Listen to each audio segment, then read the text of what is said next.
Phone पे जो कि आज हर कोई इस्तेमाल करता है और एक अमूमन है कि फ़ोन पे इस्तेमाल करना आजकल जो है लाज़मी हो गया है और आज के डिजिटल ज़माने में गवर्नमेंट भी हमें कहती है कि जो है डिजिटल पेमेंट किया जाए। हर जगह चाहे वो चाय वाला हो, ठेले वाला हो, सब्ज़ी वाला हो या फिर दूध वाला ही क्यों ना हो, हमें जो है स्कैनर देता है, स्कैनर पर हम क्यूआर कोड स्कैन करते हैं जिसके बाद पेमेंट आसानी से हो जाता है। लेकिन इसी क्यूआर कोड की एक हूबहू डुप्लीकेट फ़ोन पे ऐप स्कैमरों ने बना डाला और बनाने के साथ-साथ अब ये स्कैम बेहद तेज़ी से भारत देश में चल रहा है। इसमें होता क्या है कि हूबहू स्कैन जो करने वाले स्कैनर्स होते हैं, वैसे ही सेम फ़ोन पे का डुप्लीकेट एक ऐप बनाया। ऐप के बाद क्यूआर कोड जब भी आप स्कैन करेंगे, तो जब स्कैनर जो होता है, अगर वो स्कैनर सही है या स्कैन करने वाला जो क्यूआर कोड है वो सही है, उसमें जो छोटे-छोटे से अक्षर जो बने होते हैं वो उसमें आपके सारी बैंक अकाउंट के डिटेल्स होते हैं। जिस तरीके से जब हम स्कैन करते हैं तो स्कैनर के थ्रू जो है वो हमारे फ़ोन में दिख जाता है आपकी सारी डिटेल्स, आपका नाम हो गया, अकाउंट का जो भी छोटे-मोटे डिटेल्स हो गए वो हमें देखने को मिल जाते हैं।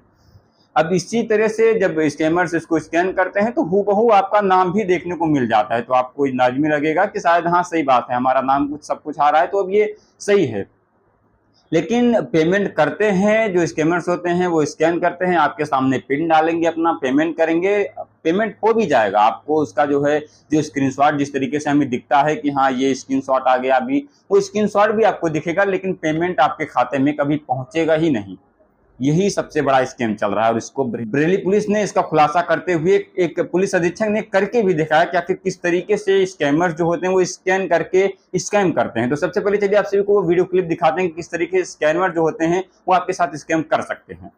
आज एक नए ऑनलाइन फ्रॉड के बारे में आपको बताने जा रहे हैं। इसमें क्या है, एक फोन पे की तरह ही दिखने वाला ऐप है। बेसिकली ये क्यूआर कोड स्कैनर है, पर जब इसे आप ओपन करेंगे बिल्कुल फोन पे की तरह दिखता है। इसमें ये लोग क्या करते हैं, किसी भी शॉप पे जाते हैं, रेस्टोरेंट में जाते हैं, जहां बाहर क्यूआर कोड लगा होता है, शॉपिंग के बाद उसे स्कैन करते हैं, उसके सामने पेमेंट की जाती है, बिल्कुल मैसेज आता है जैसे एक्चुअल फोन पे आता है। बट ऑनर को ये लगता है कि पेमेंट हो गई, बट ये फेक है, इसमें पेमेंट होती नहीं है।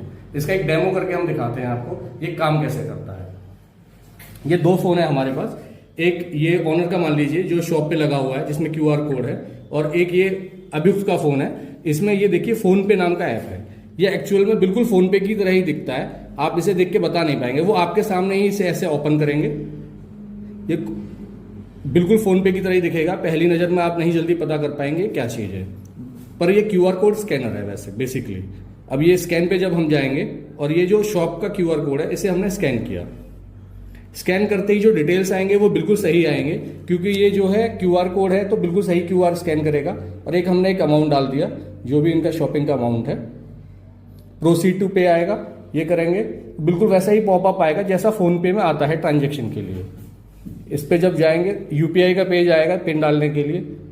ये जब आपके सामने इस तरह से काम करेंगे तो आपको यकीन नहीं होगा कि फेक है, ये बिल्कुल वैसे ही साउंड कर रहा है जैसा एक्चुअल ये करता है। अब इस पेमेंट पे अगर वो ऑब्जेक्शन करते हैं कि आया नहीं है, तो ये व्यू डिटेल्स में जाते हैं उसके सामने, और यहाँ पे बिल्कुल एक्चुअल नाम लिख के आता है। जैसे ये अकाउंट दीपक कुमार के नाम पे है और जो आईडी दिखा रहा है इसमें यूपीआई आईडी बिल्कुल एग्जैक्ट वही है जो उस क्यूआर कोड की है जो हमने स्कैन किया है। और ये यहाँ पे सब कुछ दिखाता है, यूटीआर वगैरह जैसा होना चाहिए। तो इसको देख के कोई भी पहचान नहीं पाता है कि ओरिजिनल है या फेक है। मैक्सिमम लोग क्या है, ट्रांजेक्शन हो जाता है, चेक कर लेते हैं कि हाँ आपको फोन पे दिखा दिया मैंने ट्रांजेक्शन हो गया, आप यकीन कर लेंगे कि हाँ ट्रांजेक्शन हो गया, पर एक्चुअल में ट्रांजेक्शन कभी हुआ ही नहीं था, ना ही आपके अकाउंट में वो अमाउंट क्रेडिट हुआ है। सतर्कता में ही बचाव है। अगर आसपास आपके कोई लोग हैं जो इस तरह से कम पढ़े लिखे हैं, जिनको जानकारी नहीं है, तो उनको अवेयर करिए, क्योंकि इसी से बचा जा सकता है। तो अब आप लोगों ने देखा कि किस तरीके से जो स्कैमर्स होते हैं वो स्कैम करते हैं और ये इसके स्कैम का जो है ज़्यादातर शिकार हो रहे हैं छोटे दुकानदार, जिनके पास कुछ ज़्यादा सुविधाएं नहीं हैं, जो गरीब तत्व के लोग हैं, चाहे वो ठेले वाला, चाय वाला, सब्जी वाला, दूध वाला, ऐसे अमूमन जो छोटे मोटे रोजमर्रा के सामान जो है बेचते हैं हमें, वो ज़्यादा इसका शिकार जो है हो रहे हैं। उसमें होता क्या है, उनके पास अलार्म नहीं होती, या तो अलार्म होता है तो उस पर ज़्यादातर लोग ध्यान भी नहीं देते कि आखिर, क्योंकि उन्हें भरोसा होता है कि आपने उन्हें स्क्रीनशॉट इस तरीके से दिखाया कि भाई साहब ने स्क्रीनशॉट कर दिया, तो उन्हें भरोसा हो जाता है कि हाँ स्क्रीनशॉट आ गया, मतलब आ गया होगा, पेमेंट अभी नहीं आएगा तो थोड़ी देर में हम देख लेंगे आ जाएगा। तो इस तरीके से लोग भरोसा भी कर लेते हैं। अब इसी का फायदा उठाते हुए जो स्कैमर्स होते हैं आजकल तेजी से जो स्कैम कर रहे हैं, लेकिन बरेली पुलिस में इसमें तात्पर्य दिखाते हुए 2 अभियुक्तों को गिरफ्तार भी किया है। चलिए वो बयान सुनवाते हैं कि आखिर किस तरीके से पुलिस अधीक्षक ने गिरफ्तार किया। आज दिनांक 18 अप्रैल 2025 को थाना फतेहगंज पूर्वी द्वारा 2 अभियुक्तों को एक यूपीआई रिलेटेड स्कैम के चलते गिरफ्तार किया गया है। इनके द्वारा फ़ोन पे जैसा दिखने वाला एक हूबहू ऐप तैयार किया गया था।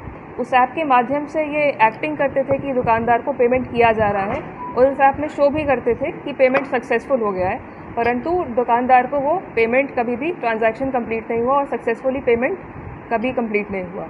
तो इनके द्वारा ये स्कैम करीब 30 से 40 दुकानदारों के साथ किया जा चुका है और इस मुकदमे से संबंधित एक मुख्य आरोपी है जिसका नाम सीतू ठाकुर है, उसको भी हम गिरफ्तार करेंगे और उसके घर पे भी दबिश डाली जा रही है। इन दोनों अभियुक्तों के नाम है समर्थ एवं चाणक्य। दोनों को गिरफ्तार करके माननीय न्यायालय के समक्ष पेश करके जेल भेजा जा रहा है। अग्रिम वैधानिक कार्रवाई सुनिश्चित की जाएगी।